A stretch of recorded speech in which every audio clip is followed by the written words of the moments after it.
أعوذ بالله من الشيطان الرجيم بسم الله الرحمن الرحيم وراودته التي هو في بيتها عن نفسه وغلقت الأبواب وقالت هيت لك قال معاذ الله إنه ربي أحسن مثواي إنه لا يفلح الظالمون. اور جس عورت کے گھر میں وہ رہتے تھے اس نے ان کو برقرانے کی کوشش کی اور سارے دروازوں کو بند کر دیا اور کہنے لگی آ بھی جاؤ. یوسف علیہ السلام نے کہا اللہ کی پناہ، وہ میرا آقا ہے، اس نے مجھے اچھی طرح رکھا ہے. سچی بات یہ ہے کہ جو لوگ جرم کرتے ہیں انہیں فلاح حاصل نہیں ہوتی. سورہ یوسف کی آیت نمبر 23 پڑھی گئی آپ کے سامنے. کل آپ کے سامنے ذکر کیا گیا تھا کہ یوسف علیہ السلام اپنے بھائیوں کے حسد سے نجات پا کر کے مصر کے اندر، عزیز مصر کے گھر کے اندر پرورش پانے لگے.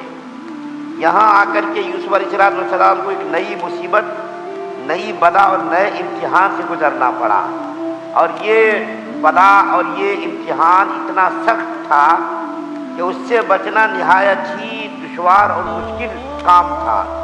لیکن چونکہ یوسف علیہ السلام نبی تھے، آگے چل کر کے نبی بننے والے تھے، اس لیے یوسف علیہ السلام اس گناہ سے بالکل محفوظ رہے، بچے رہے.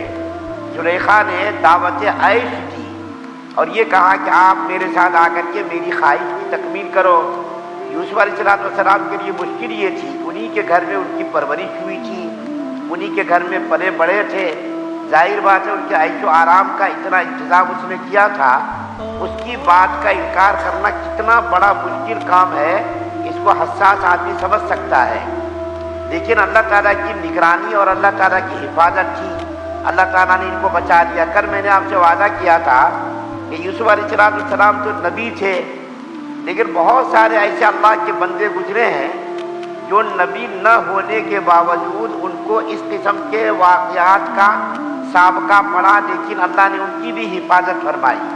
وہ نبی نہیں تھے، عام آدمی تھے، لیکن اللہ تعالیٰ نے ان کی حفاظت کی اور گناہوں سے بچے. جن میں سے ایک چند واقعات آپ کے سامنے بیان کرتا ہوں جس سے پتہ چلے گا کہ جب آدمی ہمت کرتا ہے اور گناہوں سے بچنے کی کوشش کرتا ہے تو اللہ تعالیٰ اس کے لیے راستے بھی نکال دیتا ہے، اس کے لیے راستوں کو بھی آسان کر دیتا ہے.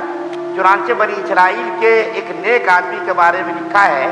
یہ واقعہ جو میں بیان کر رہا ہوں روضۃ الصالحین کے اندر لکھا ہے بنی اسرائیل کے اندر ایک عابد اور زاہد نہایت ہی حسین اور خوبصورت آدمی ایک گلی میں، ایک گاؤں بستی میں ٹوکرا بیچ رہا تھا.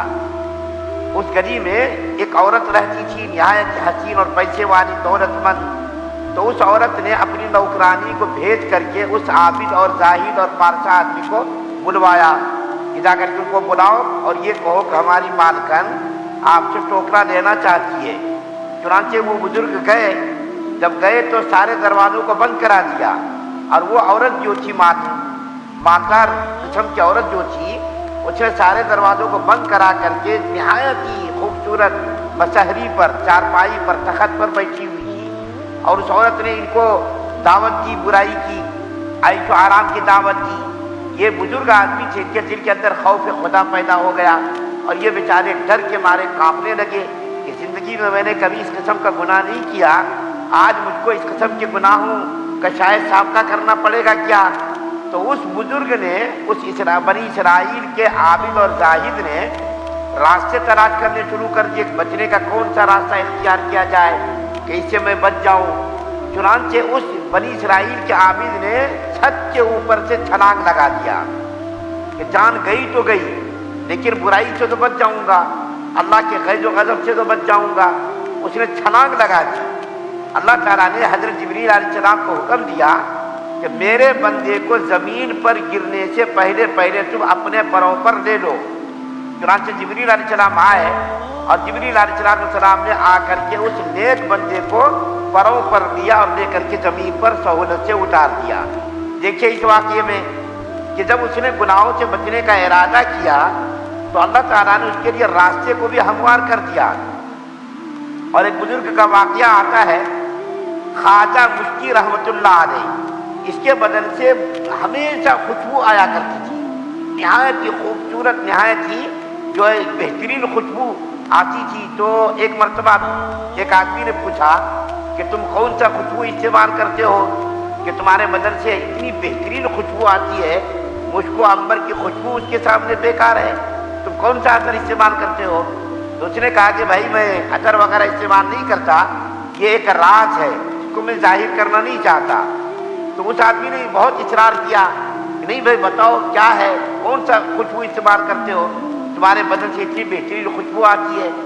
جب اس آدمی نے نہایت ہی شدید اصرار کیا تو اس نے بتایا، کیا بتایا کہ میں حضرت عبدالحق محدث دہلوی رحمۃ اللہ علیہ کی درسگاہ میں بیٹھتا تھا، وہاں میں سبق لیتا تھا، میں وہاں قرأت جا کر کے لیتا تھا۔ ایک مرتبہ راستے سے گزرتے ہوئے ایک عورت نے مجھ کو کسی بہانے سے بلا لیا اور بلا کر کے مجھ سے بدکاری کرنے کی خواہش کا اظہار کیا۔ میں نے پورے راستے دیکھے، بچنے کا کوئی راستہ مجھ کو نظر نہیں آیا۔ تو میں نے اس عورت سے کہا کہ اچھا ٹھیک ہے، تمہاری خواہش میں پوری کروں گا، لیکن مجھ کو ضرورت جانا ہے، ضرورت سے جا کر کے میں آؤں گا، پھر تمہاری خواہش پوری کروں گا۔ یہ ضرورت کے لیے گئے۔ اس زمانے میں بیت الخلا جو بنا کرتے تھے، آج کی طرح اسپیشل بیت الخلا نہیں ہوتا تھا وہ کہ اسی کے اندر ضرورت پوری کر لو، پانی ڈالو، بہ کر کے ناچ چلا جاتا، پہلے نہیں تھا۔ ابھی بھی یوپی میں جب میں پڑھتا تھا تو گھروں میں جو بیت الخلا بنے ہوئے تھے وہ ایک روم بنا ہوا رہتا تھا، پیچھے جگہ رہتی تھی، بھنگن آ کر کے اس کو روز ٹوکرے میں لے جا کر کے دور ڈال کر کے آتی تھی۔ اب پتہ نہیں ہے ہی نہیں ہے، یہ 30-35 سال کی بات میں بتا رہا ہوں، تو وہاں اس قسم کے بیت الخلا بنے ہوئے تھے۔ تو اس وقت بھی اسی قسم کا بیت الخلا بنا تھا۔ وہ جو طالب علم تھا، اسٹوڈنٹ تھا، وہ اندر گیا بیت الخلا کے اندر اور نجاست کو اپنے جسم پر مل لیا، اور مل کر کے اس عورت کے پاس آیا۔ تو اس عورت نے دیکھا ارے یہ تو کہیں پاگل نظر آتا ہے، اس نے اپنے جسم کو جو آلودگیوں سے گندگیوں سے جو ہے اس کو پورا پراگندہ کر دیا ہے، اس کے پورے جسم پر پاخانہ لگا ہوا ہے۔ تو اس عورت نے سوچ کر کے پاگل اس کو بھگا دیا۔ اب وہ بیچارہ جب نکلا باہر، اس کو پڑھنے کے لیے بھی جانا تھا درسگاہ میں، جلدی سے ندی میں گئے اور جا کر کے وہاں جلدی جیسا بھی ہو سکا پانی سے صاف کیا۔ اس زمانے میں صابن وغیرہ کا انتظام نہیں تھا، جلدی صاف کیا اور بھیگے کپڑوں کے ساتھ یہ بزرگ جو ہے یہ طالب علم درسگاہ میں شریک ہوا۔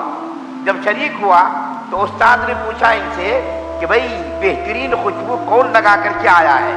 یہ بیچارہ بہت ہی شرمندہ ہوا کہ میں تو نجاست لگا کر کے آیا تھا اور استاد کہہ رہے ہیں کہ بہترین خوشبو لگا کر کے آئے ہو، یہ کیا بات ہے؟ تو اس نے کہا کہ حضرت اس قسم کا واقعہ پیش آیا میرے ساتھ، تو اللہ تعالیٰ نے اس بدبو کو، اس نجاست کو خوشبو سے تبدیل کر دیا۔ کیوں؟ اللہ کے خوف سے، برائی سے بچنے پر اللہ تعالیٰ نے یہ انعام اس کو دیا کہ اس کے جسم میں جو نجاست لگی تھی اس نجاست کو بہترین خوشبو سے تبدیل کر دیا۔ ایک اور واقعہ حکیم ترمذی کا ہے، آپ کو معلوم ہونا چاہیے کہ ایک ہے امام ترمذی اور ایک ہے حکیم ترمذی۔ امام ترمذی کی مشہور کتاب ترمذی شریف سیاہ ستہ کی کتاب ہے، کوئی آدمی اس وقت تک عالم نہیں بن سکتا جب تک کہ ترمذی نہ پڑھ لے۔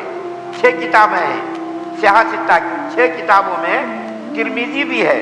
تو امام ترمذی ایک بہت بڑے محدث ہیں، بہت بڑے عالم ہیں، لیکن اس کے علاوہ ایک حکیم ترمذی بھی ہے۔ یہ نہایت ہی حسین اور خوبصورت آدمی تھے اور یہ بھی بہت بڑے عالم تھے۔ یہ مطب چلاتے تھے، دواخانہ چلاتے تھے۔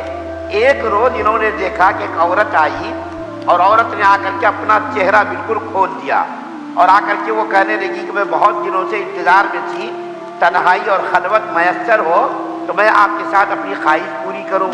تو آج خلوت اور تنہائی میسر آئی ہے، آج میری خواہش آپ پوری کر دیجیے۔ حکیم ترمذی رحمۃ اللہ علیہ رونے لگے۔ یہ بہت حسین اور خوبصورت آدمی تھے، نیک لوگ خوبصورت ہی ہوا کرتے ہیں۔ جب کوئی نیکی کا کام کرتا ہے تو اللہ تعالیٰ اس کے چہرے کے اندر ایک نور پیدا کرتے تھے، کشش پیدا کرتے تھے۔ تو یہ بھی بڑے ہی حسین اور جمیل تھے۔ تو حکیم ترمذی رحمۃ اللہ علیہ رونے لگے۔ اس کے رونے کو دیکھ کر کے عورت نے کہا کہ آپ کیوں رو رہے ہیں؟ تو حکیم ترمذی نے کہا کہ آج تک جب سے میں پیدا ہوا ہوں، آج تک میں نے کسی غلط کام کا ارتکاب نہیں کیا، اور تم نے اس خواہش کا اظہار کیا، اس لیے میں خوف خدا سے رو رہا ہوں۔ وہ عورت نہایت ہی شرمندہ ہو کر کے واپس چلی گئی۔ دوسری رات کو جب یہ سوئے امام حکیم ترمذی رحمۃ اللہ علیہ، تو خواب میں حضرت یوسف علیہ السلام سے ملاقات ہوئی۔ خواب میں حضرت یوسف علیہ السلام سے ملاقات ہوئی تو حکیم ترمذی نے کہا کہ حضرت یوسف علیہ السلام سے، حضرت آپ تو بہت بڑے اللہ کے نیک بندے ہیں، نبی ہیں، کہ زلیخا نے آپ کو برائی کے لیے بلایا، دعوت عیش دی اور آپ اس برائی سے بچ گئے، یہ تو بہت بڑا تعجب ہے کہ ہر قسم کے عیش و آرام کا سامان، دروازے بند، اس کے باوجود آپ برائی سے رک گئے، یہ تو بہت بڑا تعجب ہے۔ تو یوسف علیہ السلام نے کہا کہ ارے میرا واقعہ تو زیادہ تعجب کا نہیں ہے، کیوں کہ میں تو نبی تھا اور نبی کے ساتھ اللہ کی حفاظت لگی رہتی ہے، اللہ کی نگرانی لگی رہتی ہے، میں بچ گیا، کوئی کمال کی بات نہیں، تم بچ گئے اس سے زیادہ کمال کی بات ہے۔ تم نبی نہیں ہو، تم غیر نبی ہو، عام آدمی ہو، لیکن اس کے باوجود بھی تم اس برائی سے بچ گئے، یہ زیادہ تعجب کی بات ہے۔ میرا کوئی تعجب کا مسئلہ نہیں، میں تو نبی تھا، اللہ نے میری حفاظت کی، دستگیری فرمائی، لیکن تم اس سے زیادہ تعریف کے قابل ہو کہ تم غیر نبی ہو کر کے تم اس برائی سے بچ گئے۔ تو اللہ تعالیٰ نے دیکھیں یہاں پر یوسف علیہ السلام کا واقعہ بیان کیا۔ ایک بات کہہ کر کے میں بات کو ختم کرتا ہوں، جب اس قسم کا موقع کوئی آئے کہ برائی کا اس قسم کا کوئی موقع آئے، بچنے کا کوئی راستہ نہ ہو، تو ایسے موقعوں پر ایک تو دیکھیے یہاں پر بتایا کہ قال معاذ اللہ، اللہ تعالیٰ کی پناہ میں آ گئی یوسف علیہ السلام کہ اللہ تعالیٰ کی پناہ ملے گی تو میں بچوں گا گناہ سے، میرے اندر بچنے کی کوئی صلاحیت نہیں ہے، اللہ کی توفیق سے ہی میں اس گناہ سے بچ سکتا ہوں۔ اور دوسرا یہ بتایا راستہ کہ ایسے موقعوں پر بھاگنا ضروری ہے، وہاں ٹھہرنا نہیں، توبہ استغفار کرتے رہنا، اور یہ صرف اس کو واضح نصیحت کرتے رہنا نہیں ہے۔ یوسف علیہ السلام نے زلیخا کو واضح نصیحت بھی کی، برائی سے بچنے کی تلقین بھی کی، اور اللہ کی پناہ میں بھی آ گئے، اور اپنے مالک کی نعمتوں کا شکر ادا بھی کیا۔ لیکن اس کے ساتھ جب دیکھا کہ اب بچنے کا کوئی راستہ نہیں ہے تو یوسف علیہ السلام وہاں سے بھاگے۔